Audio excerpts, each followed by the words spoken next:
গল্পকথন by Juthi চ্যানেলে আজকের থেকে শুনবেন হুমায়ুন আহমেদের লেখা মিসির আলি সিরিজের একটি উপন্যাস নিশিথিনী। আজ প্রথম পর্ব। মিসির আলির ধারণা ছিল তিনি সহজে বিরক্ত হন না। এই ধারণাটা আজ ভেঙে যেতে শুরু করেছে। ঠিক এই মুহূর্তে তিনি অসম্ভব বিরক্ত। যে রিকশায় তিনি উঠেছেন তার সিটটা ঢালু, বসে থাকা কষ্টের ব্যাপার।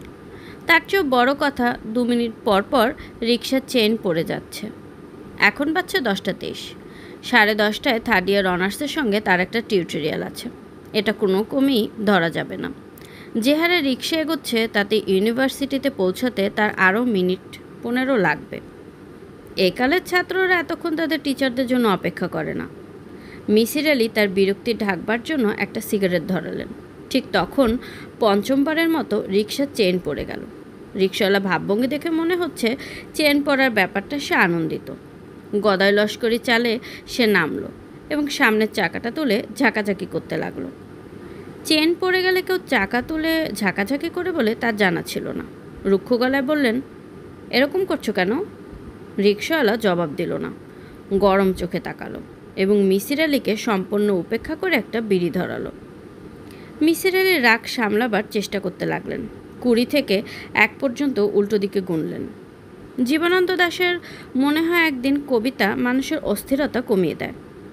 মনে হয় একদিন এমন একটি কবিতা, কিন্তু আজ তার রাগ কমছে না। রিকশাওয়ালা কঠিন মুখ করে নির্বিকার ভঙ্গিতে বিড়ি টানছে। মিসির আলির দিকে ফিরেও তাকাচ্ছে না।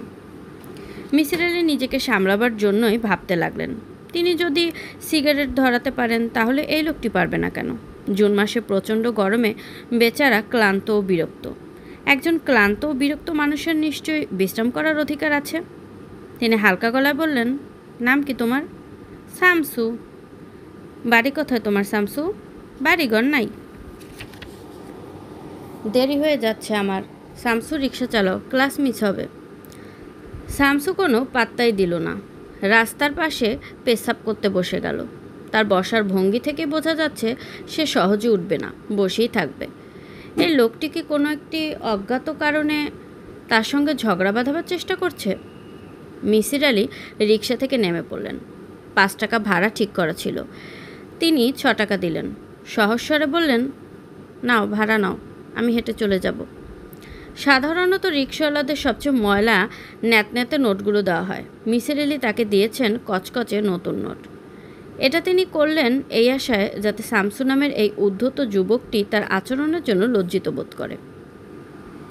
এরকম কাণ্ড কারখানা মিসির আলি সাহেব করে থাকেন।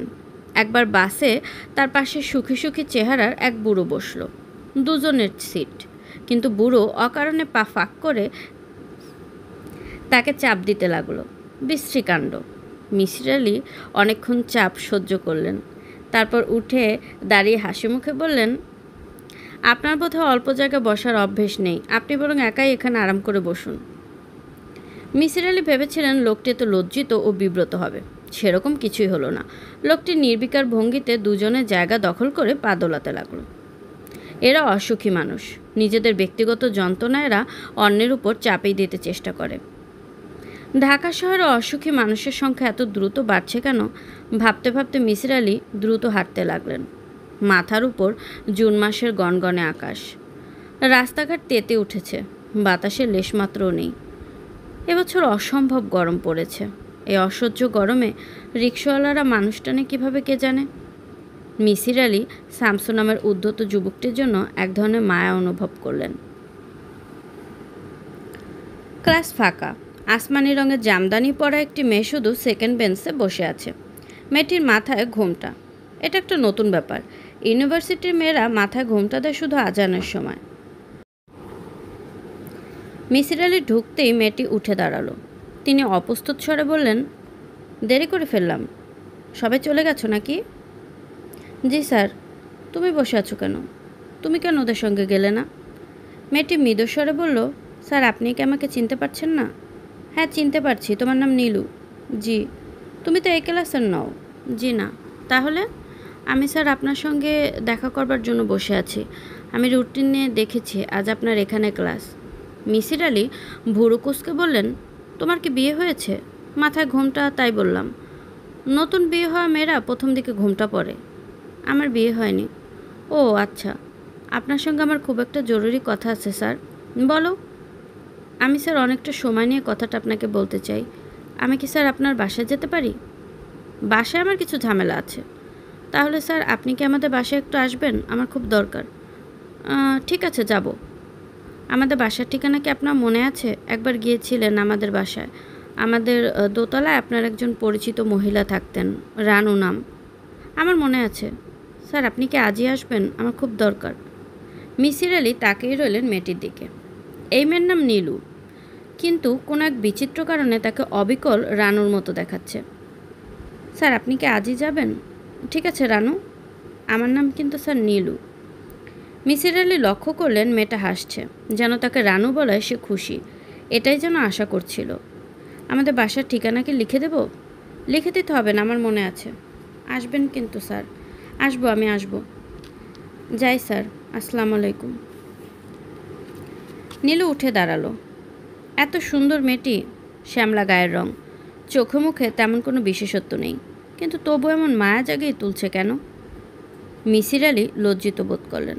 তার বয়স 41। এই বয়সের একজন মানুষের মনে এ জাতীয় তরল ভাব থাকা উচিত নয়। তাছাড়া এই মেয়েটি তার ছাত্রী। মিসির আলি শূন্য ক্লাসে দীর্ঘ সময় বসে রইলেন। একসঙ্গে বেশ কয়েকটা জিনিস নিয়ে তিনি ভাবছেন। মেয়েটির মাথায় ঘোমটা কেন? এ মেয়েটি দীর্ঘদিন ধরে ক্লাসে আসছে না কেন?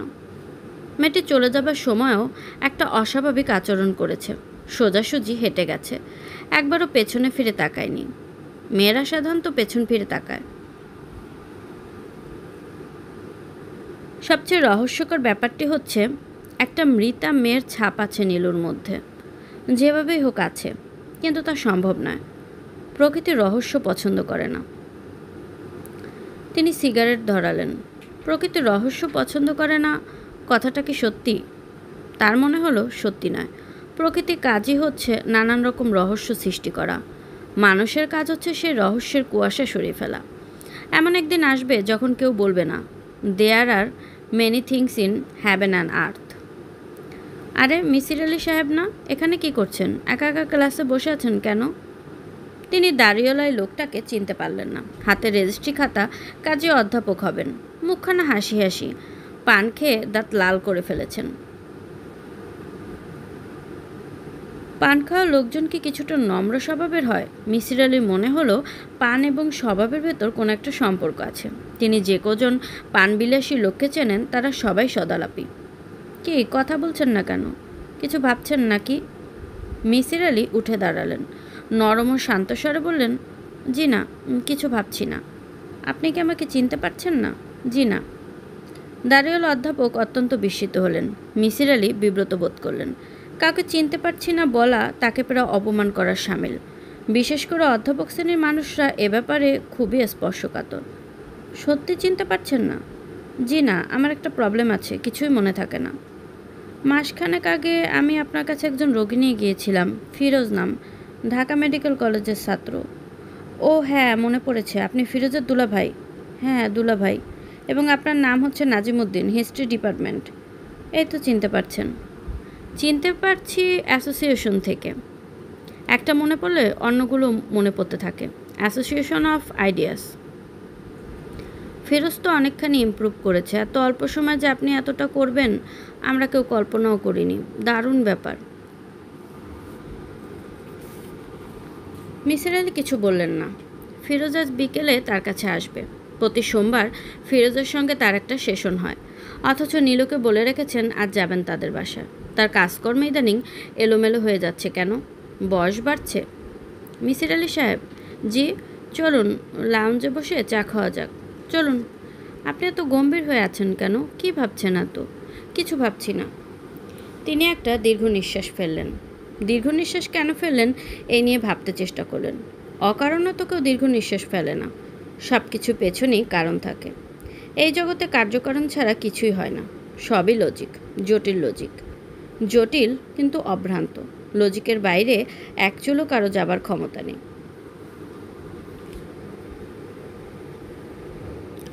গত 2 মাস ধরে ফিরোজ প্রতি সোমবারে মিসির আলির কাছে আসেন। 5টার সময় আসে, থাকে 7টা পর্যন্ত। আজ কী মনে করে 3টার সময় চলে এসেছে। মিসির আলি তখনও ইউনিভার্সিটি থেকে ফেরেননি। তার কাজের মেয়ে হানিফা দরজা খুলে দিল। সে দরজা খুলল ভয়ে ভয়ে। ফিরোজের দিকে তাকিয়ে তার বুক টিপ টিপ করছে। বড় ভয় লাগছে। স্যার কি আছেন হানিফা? যে না, আজ একটু সকাল সকাল এসে পড়েছি। আমি বসি কেমন? যে আচ্ছা। তুমি আমাকে 1 গ্লাস লেবুর শরবত খাওয়াতে পারো? প্রচণ্ড গরম। হানিফার বয়স 10, কিন্তু সে খুবই চটপটে। মিসির আলি সাহেব তাকে অল্প দিনের মধ্যেই বর্ণ পরিচয় করিয়েছেন। পড়াশোনার ব্যাপারে তার অসম্ভব আগ্রহ। মেয়েটি এমনিতেও চটপটে। সে বড় 1 গ্লাস শরবত বানালো, 3 টুকরা বরফ ছেড়ে দিল। ট্রেতে করে শরবতের গ্লাস এবং আরেক গ্লাস ঠান্ডা পানি নিয়ে গেল। সে দেখেছে শরবত খাবার পরপরই সবাই পানি খেতে চায়। ফিরোজ অবশ্য উল্টোটা করলো। পানি খেলো প্রথমে, তারপর বেশ সহজ স্বাভাবিক গলায় বলল, তুমি আমাকে ভয় পাও কেন হানিফা? ভয় পাই না তো। পাও, খুবই ভয় পাও। ভয় পাওয়ার কিছু নেই, আমি এখন সেরে গেছি। পুরোপুরি না সারলেও অসুখটা নেই। চেঁচামেচি হইচই কিছুই করি না, ঠিক না? যে ঠিক। এখন দেখো না, সবাই একা একা ছেড়ে দেয়, আগে ছাড়তো না। হানিফা কিছু বলল না। ফ্যানটা ছেড়ে দাও। হানিফা ফ্যান ছেড়ে দিল। ফিরোজ ভারী গলায় বলল, এই গরমে সুস্থ মানুষই পাগল হয়ে যায়, আর আমি তো এমনিতেই পাগল। হানিফার বুকের ভেতর ধক করে উঠল। বলে কি এই লোক? বাড়িতে আর কেউ নেই, শুনশান নীরবতা। হানিফার ইচ্ছে করতে লাগলো বাড়ির বাইরে বারান্দায় গিয়ে দাঁড়িয়ে থাকতে। হানিফা, যে আমাকে ভয় লাগছে? যে ভয়ের কিছু নেই, আমি সেরে গেছি। ঠিক আছে, তুমি যাও, আমি বসে থাকবো চুপচাপ। হানিফা রান্নাঘরে চলে গেল। কি মনে করে সে রান্নাঘরের দরজা বন্ধ করে দিল। কেন জানি দারুণ ভয় করতে লাগলো তার। ফিরোজ বসে আছে চুপচাপ, তার চোখ ঈষৎ লাল। খুব সূক্ষ্মভাবে হলেও তার মধ্যে এক ধরনের অস্থিরতা লক্ষ্য করা যায়। ছেলেটির বয়স 22, অত্যন্ত সুপুরুষ। চিবুক এবং ঠোঁট কিশোরীদের মতো, বড় বড় চোখ, পাতলা নাক। তাকে দেখলে মনে হয় মেয়ে বানাতে গিয়ে প্রকৃতি কী মনে করে শেষ মুহূর্তে তাকে পুরুষ বানিয়েছে এবং সম্পূর্ণ ভিন্ন ধরনের কিছু কাঠিন্য ঢেলে দিয়েছে। ফিরোজের সমস্যাটা শুরু হয় এইভাবে। সে 2 বছর আগে জানুয়ারি মাসে তার এক বন্ধুর বাড়ি গিয়েছিল। যাবার উদ্দেশ্য ছিল একটাই, গ্রাম দেখা। ফিরোজ কখনো গ্রাম দেখেনি। বন্ধুর বাড়ি ময়মনসিংহের মোহনগঞ্জে। চমৎকার একটা জায়গা। ভোরবেলায় আকাশের গায়ে নীলাভ গাঢ় পাহাড় দেখা যায়। চারদিকে ধুধু প্রান্তর। বর্ষা আসা মাত্র যা পানিতে ডুবে যায়, সেই পানি সমুদ্রের মতো গর্জন করতে থাকে। অল্প বাতাসেই সমুদ্রের মতো ঢেউ তোলে। এখন অবশ্য শুকনো খটখট করছে চারদিকে, তবু ফিরোজ মুগ্ধ হয়ে গেল। সবচেয়ে মুগ্ধ হলো বন্ধুর বাড়ি দেখে। বিশাল এক দালান, সিনেমাতে পুরনো আমলের জমিদার বাড়ির মতো বাড়ি। এক একটা ঘর এত উঁচু, এত বিশাল যে কথা বললেই প্রতিধ্বনি হয়। ফিরোজের বন্ধুর নাম আজমল চৌধুরী। সে তাকে ঘুরিয়ে ঘুরিয়ে বাড়ি দেখালো। অতিথিদের থাকবার জায়গা, নায়রীদের থাকবার জায়গা, কুয়োতলা, বাড়ির পেছনের সার দেয়াল, যেখানে পূর্বপুরুষদের কবর আছে। ফিরোজের বিস্ময়ের সীমা রইল না। কী কাণ্ড! সে মুগ্ধ কণ্ঠে বলল, এত হুলস্থুল ব্যাপার রে আজমল! তোরা রাজা মহারাজা ছিলি, তা তো কোনোদিন বলিসনি। এখন কিছুই নেই, দালানটাই আছে, আর কিছুই নেই। সেই দালান ভেঙে ভেঙে পড়েছে। আরেকটা ভূমিকম্প হলে গোটা দালানটাই ভেঙে পড়ে যাবে। তাছাড়া সাপের খুব উপদ্রব। বলিস কি? এখন ভয় নেই কারো, সব সাপ হাইবারনেশনে চলে গেছে। গরমের সময় ভয়াবহ কাণ্ড হয়। কোনো ব্যবস্থা করতে পারিস না? আজমল কঠিন স্বরে বলল, এর একটা মাত্রই ব্যবস্থা আছে, সব ছেড়ে ছুড়ে অন্য কোথাও চলে যাওয়া। এত চমৎকার ঘরবাড়ি ছেড়ে চলে যাবি? বলিস কি? চলে যাব। এখানে থাকলে মারা পড়তে হবে। 3টা মাত্র মানুষ আমরা, আমি, মা আর আমার এক ছোট বোন। এত বড় বাড়ি দিয়ে আমি করব কি? জঙ্গল হয়ে গেছে চারদিকে, দেখছিস না? 2 দিন থাকার পরিকল্পনা নিয়ে ফিরোজ গিয়েছিল, কিন্তু 5ম দিনেও সে ফেরার কথা কিছু বলল না। বড় আনন্দে সময় কাটতে লাগলো। গ্রাম যে এত ইন্টারেস্টিং হবে তা তার ধারণা বাইরে ছিল। শুধু একটি খটকা লেগে থাকলো তার মনে। আজমলের বোনের সঙ্গে তার দেখা হলো না। যদিও মেয়েটি এই বাড়িতেই থাকে। মেয়েটির নাম নাজ। আজমলের মা প্রায় মেয়েকে চিকন গলায় ডাকে, ও নাজ, নাজ। তার উত্তরে মেয়েটি ক্ষীণস্বরে সাড়া দেয়। মেয়েটি সারা শব্দ এতটুকুই। ফিরোজ একবার ভেবেছিল আজমলকে তার বোনের কথা জিজ্ঞেস করে। শেষ পর্যন্ত তা করা হয়নি। প্রাচীনপন্থী একটি পরিবার, হয়তো কিছু মনে করে বসবে, এদের হয়তো কঠিন পর্দার ব্যাপার আছে। ষষ্ঠ দিন সন্ধ্যায় মেয়েটির সঙ্গে ফিরোজের দেখা হয়ে গেল। ফিরোজ অবেলায় ঘুমিয়ে পড়েছিল। ঘুম ভাঙল সন্ধ্যাবেলা। চারদিক অন্ধকার, ঘরে আলো দিয়ে যায়নি। ফিরোজ সিঁড়ি বেয়ে নিচে নেমেই হকচকিয়ে গেল। 17-18 বছরের একটি মেয়ে দেয়াল ধরে দাঁড়িয়ে আছে। তার হাতে একটি হারিকেন। হারিকেনের আলো পড়েছে মেয়েটির মুখে। এই মুখ কি কোনো মানবীর মুখ? অসম্ভব। পৃথিবীর সমস্ত সৌন্দর্য, সমস্ত রূপ কি এই মুখে আঁকা নয়? ফিরোজ চোখ ফিরিয়ে নিতে চাইল, পারল না। সে তাকিয়ে রইল। মেয়েটি বলল, আমার নাম নাজনীন। কিছু একটা বলতে হয়। ফিরোজ বলতে পারল না। কোনো কথা তার মনে এলো না। এই অসম্ভব রূপবতী মেয়েটিকে সে কি বলবে? ভাইয়েরা বাজারে গেছে, এসে পড়বে। আপনি বড় ঘরে বসুন, চা পাঠিয়ে দিচ্ছি। ফিরোজ বড় ঘরের দিকে রওনা হলো আচ্ছন্নের মতো, এবং সে মনে করতে পারল না মেয়েটির গায়ে শাড়ি ছিল না সালোয়ার কামিজ ছিল, মেয়েটির চুল কি বেনি বাঁধা ছিল না খোলা ছিল, তার মুখটি কি গোলাকার না লম্বাটে। কিছুই মনে নেই। শুধু মনে আছে একটি তুলি দিয়ে আঁকা মুখ সে দেখে এসেছে। যে শিল্পী ছবিটি এঁকেছেন তার বাসে পৃথিবীতে নয়, অন্য কোনো ভুবনে। রাতে খাবার সময় আজমল সহস্বরে বলল, নাজের সঙ্গে তোর দেখা হয়েছে তাই না? নাজ বলছিল। ফিরোজ কিছুই বলল না। আজমল, ও কিছুতেই তোর সামনে আসতে চাচ্ছিল না। দেখাটা সেজন্য এমন হঠাৎ হয়েছে। আসতে চাচ্ছিল না কেন? লজ্জা। ওর পোলিওতে একটা পা নষ্ট। এই লজ্জায় কারো সামনে পড়তে চায় না। আজমলের মুখ কঠিন হয়ে গেল। সে রুক্ষস্বরে বলল, পৃথিবীর সমস্ত লজ্জা তার মধ্যে, শুধু তোর সামনে কেন, কারো সামনেই যেতে চায় না সে। সমস্ত রাত ফিরোজ এক ফোঁটা ঘুমোতে পারল না। এত কষ্টের রাত তার জীবনে আসেনি। এবং ভয়াবহ ঘটনাটি ঘটল পরদিন দুপুরে। সে একা একা শিয়ালজানি খালের পাড় ধরে হাঁটতে গেল, এবং তার 1 ঘন্টার মধ্যেই 4-5 জন লোক তাকে ধরাধরি করে নিয়ে এলো। তার চোখ লাল টকটক করছে, দৃষ্টি উদ্ভ্রান্ত, মুখ দিয়ে ফেনা ভাঙছে, কথাবার্তা অসংলগ্ন, মাঝে মাঝে বিকট স্বরে চেঁচিয়ে উঠছে এবং দৌড়ে পালিয়ে যেতে চেষ্টা করছে। আজমল এবং তার মা হতবম্ব। নাজনীন সমস্ত ব্যাপার দেখে অনবরত কাঁদছে। বাড়ি ভর্তি হয়ে গেছে মানুষে। নানান জল্পনা কল্পনা। খারাপ বাতাস লেগেছে, জিনে ধরেছে, কালির আসর হয়েছে। ফিরোজকে নিয়ে আসা হলো ঢাকায়। সারিয়ে তুললেন মিসির আলি সাহেব। সেই সারানোর ব্যাপারটা সাময়িক। কিছুদিন সুস্থ থাকে, আবার অসুস্থ হয়ে পড়ে। লোকজনদের গলা টিপে ধরতে চায়, জিনিসপত্র ভেঙে একাকার করে। তবে এখন অবস্থা অনেক ভালো। অসুস্থতার সময় আগের মতো ভায়োলেন্ট হয় না, চুপ করে থাকে, কারোর সঙ্গে কথাবার্তা বলে না, খাওয়া দাওয়া বন্ধ করে অন্ধকার ঘরে বসে থাকে। ঘর থেকে শুধু বিড়বিড় শব্দ শোনা যায়, যেন সে কারোর সঙ্গে কথা বলছে। যখন সে অসুস্থ থাকে তখন তার অসুস্থ অবস্থার কথা বিশেষ মনে থাকে না। মিসির আলি সাহেব খুঁটিয়ে খুঁটিয়ে যা বের করেছেন তা খাতায় লিখে রেখেছেন। লেখা হয়েছে ফিরোজের জবানিতে।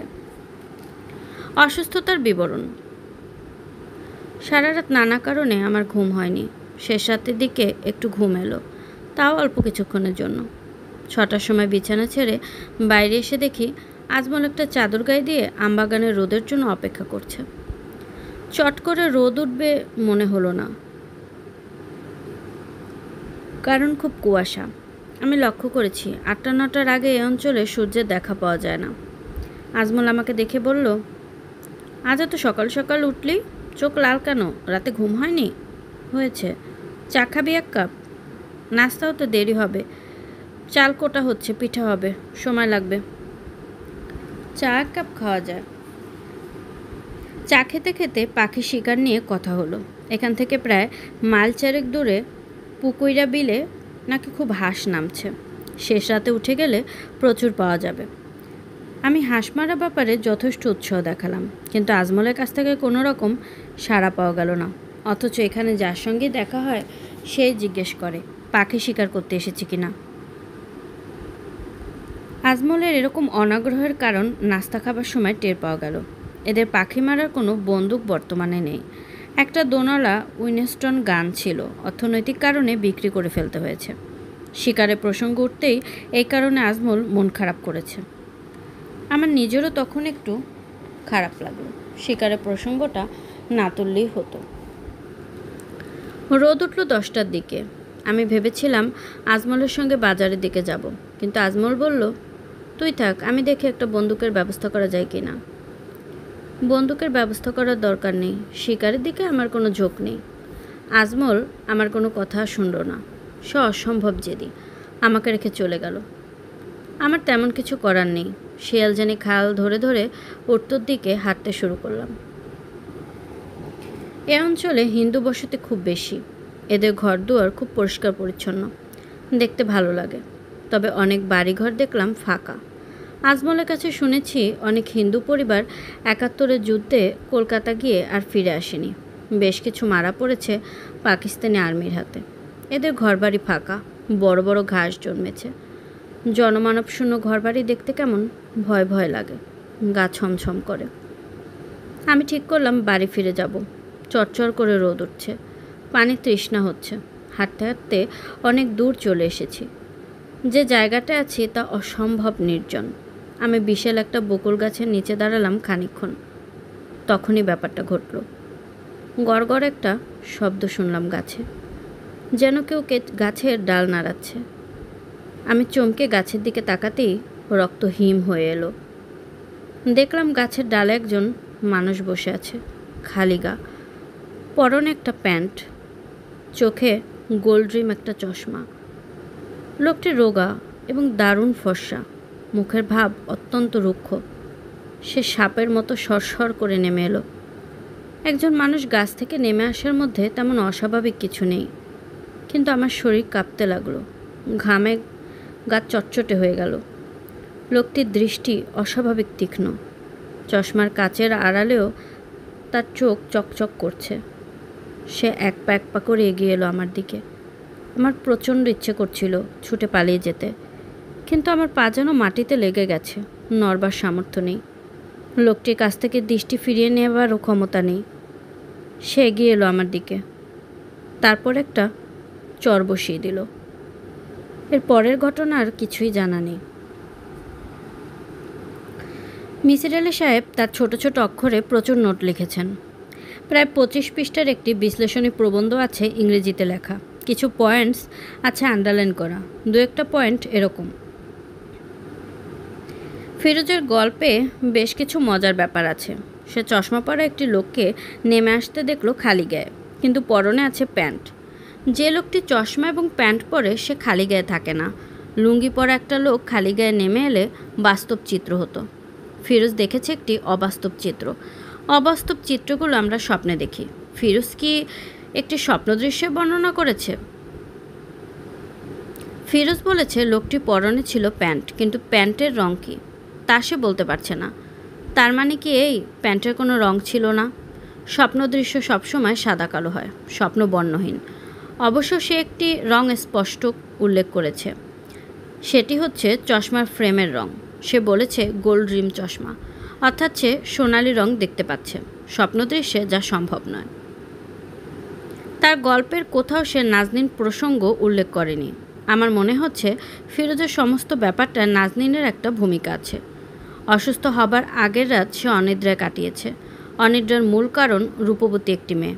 আমি লক্ষ্য করেছি আমার সঙ্গে কথাবার্তার সময়ও সেই প্রসঙ্গটি এড়িয়ে যায়। কেন যায়? সে তার গল্পে বলেছে সে একটি বকুল গাছের নিচে দাঁড়িয়েছিল, কিন্তু যে গাছের নিচে সে দাঁড়িয়েছিল সেটা একটা বটগাছ। ফিরোজ বকুল গাছ এবং বটগাছের পার্থক্য জানবে না, এটা বিশ্বাসযোগ্য নয়। সে গাছের নিচে আসার আগেই একটি ঘোরের মধ্যে ছিল বলে আমার ধারণা, এবং আমার দৃঢ় বিশ্বাস বকুল গাছ প্রসঙ্গে তার কোনো পীড়াদায়ক একটি স্মৃতি আছে। ফিরোজের চশমা পরা লোকটি ছিল ফর্সা, রোগা ও লম্বা, যার চোখের দৃষ্টি অত্যন্ত তীক্ষ্ণ। মজার ব্যাপার হচ্ছে এই বর্ণনা আজমলের বেলায়ও খাটে। এই ছেলেটি অসম্ভব ফর্সা, রোগা এবং লম্বা। সে অবশ্য চশমা পরে না। মেডিকেল কলেজে ফার্স্ট ইয়ারে পড়বার সময় তার চশমা ছিল, এবং সেটা ছিল গোল্ড রিম চশমা। সেই সময় ফিরোজ এবং আজমল ছিল রুমমেট। ফিরোজ প্রসঙ্গে ইংরেজিতে কিছু নোটস আছে। নোটসগুলো বঙ্গানুবাদ হলো বকুল গাছ বিষয়ে কয়েকটি কথা। আমার প্রাথমিক অনুমান ছিল বকুল গাছ প্রসঙ্গে ফিরোজের একটি পীড়াদায়ক স্মৃতি আছে। অনুমান মিথ্যা নয়। আমি খোঁজ নিয়ে জানতে পারি ফিরোজরা একসময় সিলেটের মীর বাজারে থাকতো। তার বাসা থেকে 50 গজ দূরে একটি বকুল গাছ ছিল। ছোট ছোট ছেলেমেয়েরা খুব ভোরবেলায় বকুল ফুল কুড়াতে যেত। ফিরোজের বয়স তখন 8 বছর। সে তার বড় বোনের সঙ্গে এক ভোরবেলায় ফুল কুড়াতে গিয়ে একটি অস্বাভাবিক দৃশ্য দেখল। একটি নগ্ন যুবতীর মৃতদেহ দড়িতে ঝুলছে। এটি একটি হত্যাকাণ্ড। মেয়েটিকে মেরে দড়িতে ঝুলিয়ে দিয়েছে। অল্প বয়স্ক একটি শিশুর কাছে নগ্ন নারীদেহ এমনিতেই যথেষ্ট অস্বাভাবিক।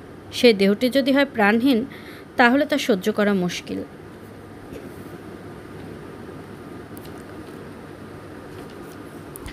ফিরোজ অসুস্থ হয়ে পড়ল।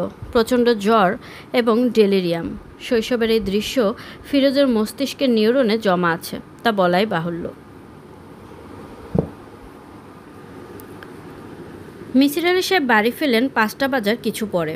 আকাশে মেঘের ঘনঘটা। ক্ষণে ক্ষণে বিদ্যুৎ চমকাচ্ছে।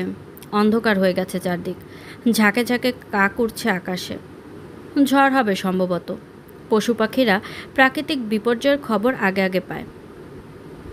ঘরে ঢুকে যে দৃশ্যটি দেখলেন তার জন্য মিসির আলি মানসিক প্রস্তুতি ছিল না। ফিরোজ বসে আছে মূর্তির মতো। তার হাতে একটা লোহার রড। সে শক্ত হাতে রড চেপে ধরে আছে। এত শক্ত করে চেপে ধরে আছে যে তার হাতের আঙুল সাদা হয়ে আছে। চামড়ার নিচে শিরা নীল হয়ে ফুলে উঠেছে। রড সে পেল কোথায়? এই প্রশ্নটির উত্তর পরে ভাবলেও হবে। ঠিক এই মুহূর্তে তাকে বুঝতে হবে ফিরোজ এরকম আচরণ করছে কেন। তিনি সহস্বরে বললেন, একটু দেরি করে ফেললাম। তুমি কি অনেকক্ষণ ধরে এসেছো নাকি? ফিরোজ জবাব দিল না। তার চোখ টকটকে লাল, নিঃশ্বাস ভারী। কি সর্বনাশের কথা! মিসির আলি প্রাণপণে চেষ্টা করলেন স্বাভাবিক থাকতে। বুঝলে ফিরোজ, খুব ঝড় বৃষ্টি হবে। আকাশ অন্ধকার হয়েছে মেঘে। তোমার হাতে ওটা কি, লোহার রড নাকি? লোহার রড নিয়ে কী করছো? দাও, রেখে দে। না। চাটা কিছু খেয়েছো? ফিরোজ কোনো জবাব দিল না। তার দৃষ্টি তীব্র ও তীক্ষ্ণ। সিগারেট খাবে? না, একটা সিগারেট ধরো। আশ্চর্যের ব্যাপার, ফিরোজ রড ছেড়ে দিয়ে হাত বাড়িয়ে সিগারেট নিল। মনে হচ্ছে একটা ভয়াবহ বিপর্যয় এড়ানো গেছে। সিগারেট শেষ না হওয়া পর্যন্ত সে এটা নিয়ে ব্যস্ত থাকবে। সিগারেট শেষ হতে সময় লাগবে 3 মিনিট। 3 মিনিট যথেষ্ট দীর্ঘ সময়। তোমার জ্বর নাকি ফিরোজ? ফিরোজ জবাব দিল না। মিসির আলি তার কপালে হাত দিলেন। গা ঠান্ডা হয়ে আছে। মিসির আলি বললেন, বেশ জ্বর তো। একটা ট্যাবলেট খেয়ে নাও, জ্বরটা কমবে। তিনি ড্রয়ার খুলে 100 মিলিগ্রাম লিব্রিয়ামের ট্যাবলেট বের করলেন। অত্যন্ত কড়া ঘুমের ওষুধ। কোনো রকমে খাইয়ে দিতে পারলে সঙ্গে সঙ্গে কাজ করবে। সেন্ট্রাল নার্ভাস সিস্টেমে গিয়ে ধরবে। মস্তিষ্কে রক্তপ্রবাহের পরিমাণ কমে আসবে। উত্তেজিত অংশগুলোর উত্তেজনা দ্রুত হ্রাস পাবে। লিব্রিয়াম একটি চমৎকার ওষুধ।